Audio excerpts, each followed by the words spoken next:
जादुई हथौड़ा। पहाड़गंज नामक एक गांव में एक लोहार रहता था। उसका नाम मदन था। वो दिन भर खेती के औजार बनाता रहता और अपना पेट पालता था। वो बहुत ही ईमानदार आदमी था। खाली समय में एक दिन वो जंगल जा रहा था तो उसने देखा कि एक हिरन जाल में फंस गया। मदन को उस पे दया आई और उसने उस हिरन को जाल से मुक्त कर दिया। तभी हिरन मदन से बोलने लगी, हे सज्जन आदमी, तुमने मेरी सहायता की, मैं तुमसे प्रसन्न हूं। ये लो जादुई हथौड़ा, इससे तुम जो चाहो कर सकते हो। वो हथौड़ा देकर हिरन वहां से चली गई और मदन अपने घर की ओर चला गया। दूसरे दिन से मदन वो हथौड़ा लेकर अपने दुकान में काम करने लगा। वो हथौड़ा अपने आप किसी लोहे पर पड़ता तो उसका बर्तन हो जाता, तो कभी खेती के औजार अपने आप तैयार हो जाते। ये देख गांव वाले आश्चर्यचकित हो गए। जिस ग्राहक को जैसा चाहिए वैसा काम वो हथौड़ा करके देता था। मदन भी उस हथौड़े से बहुत खुश रहता था। एक दिन गांव में मुखिया ने मदन को घर बुलाया। घर जाते ही एक आदमी ने मदन से कहा, मदन, क्या तुम जानते हो मुखिया जी ने तुम्हें क्यों बुलाया है? इस पर मदन बोला, क्यों बुलाया है? हमें पता चला है कि तुम्हारे पास जादुई हथौड़ा है, उससे हमें काम है।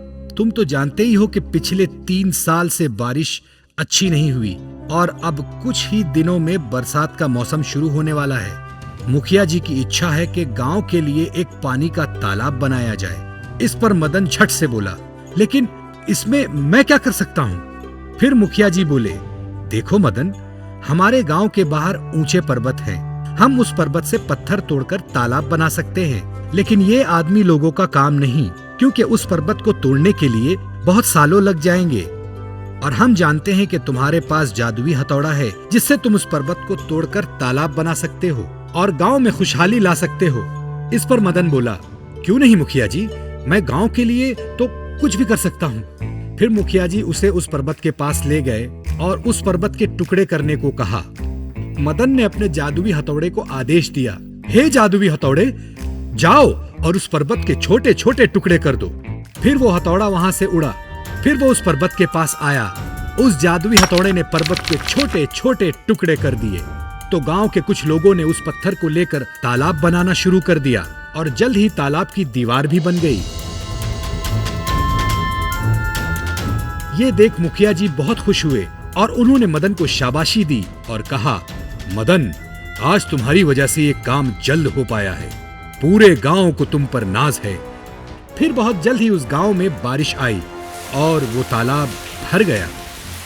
लोग मदन को कंधे पर लेकर झूमने लगे, लेकिन मदन सोचने लगा, अरे ये सारा काम तो मेरे जादुई हथौड़े ने किया है और इस तालाब का लाभ तो सब लोगों को मिलने वाला है, तो मुझे क्या फायदा हुआ? ये सोचकर वो फिर जंगल गया। कुछ देर जाने के बाद उसे फिर से वो मायावी हिरन मिली।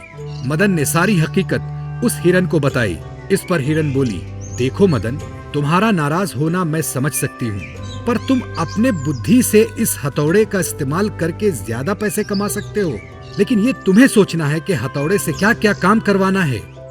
इसके बाद मदन ने हथौड़े का उपयोग सिर्फ खेती के औजार बनाने के लिए ही नहीं, बल्कि दूसरे कामों के लिए भी किया, जैसे बड़े बड़े पत्थर फोड़ना, बर्तन को बनाना इत्यादि। इससे मदन काफी अच्छे पैसे कमाने लगा और वो थोड़ी ही दिन में अमीर बन गया। तो बच्चों, क्या समझे इस कहानी से?